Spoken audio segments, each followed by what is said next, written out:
आज हामी यहाँ चाहिँ बुढा नीलकण्ठ वार्ड नम्बर 5 मा छौँ र यो गाउँ चाहिँ डाँडा गाउँ भनिन्छ।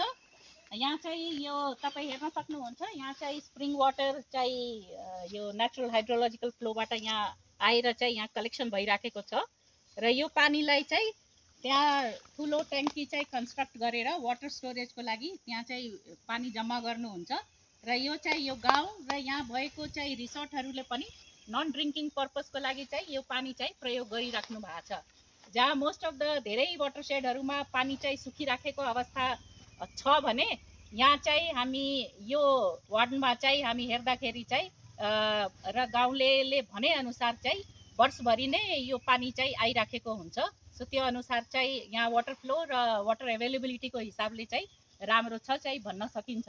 र सँगैसँगै चाहिँ ड्रिङ्किङ वाटर पर्पजको लागि चाहिँ माथि चाहिँ पानी मुहान छ, त्यहाँबाट पानी कलेक्ट गरेर स्टोरेज गर्नुहुन्छ र त्यहाँबाट चाहिँ खानेपानीको रूपमा चाहिँ यो गाउँभरि त्यहाँ करिब 70 घरधुरीहरू छन्, उनीहरूलाई डिस्ट्रिब्युसन भइराखेको छ र त्यो पानी पनि सालभरि नै उपलब्ध हुन्छ र त्यो हिसाबले चाहिँ उहाँहरू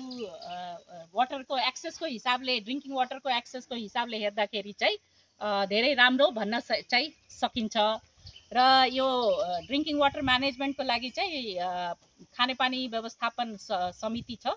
र उहाँहरूले चाहिँ हरेक घरधुरीबाट चाहिँ मन्थली करिब 200 देखि 300 को रेन्जमा चाहिँ मनी चाहिँ कलेक्ट गरेर त्यसैबाट चाहिँ व्यवस्थापन गरिराख्नु भएको छ र त्यहाँ मुहानमा चाहिँ त्यसलाई वाटर स्टोरेज ठाउँमा र मुहानमा चाहिँ त्यसलाई सरसफाइ गर्ने हेरालुको रूपमा चाहिँ उहाँलाई तलब दिने पनि यही कलेक्सन भएको मनीबाट चाहिँ युज भइराखेको छ। त्यो सँगैसँगै चाहिँ अर्को हामी यहाँ हेर्न सक्छौँ,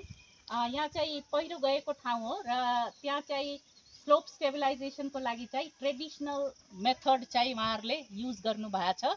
सो त्यो पनि एउटा वाटरसेड म्यानेजमेन्टमा हामी ट्रेडिसनल नलेजलाई चाहिँ कसरी युज गर्न सक्छौँ त्यसको चाहिँ एउटा राम्रो एक्जाम्पलको रूपमा चाहिँ छ। Thank you.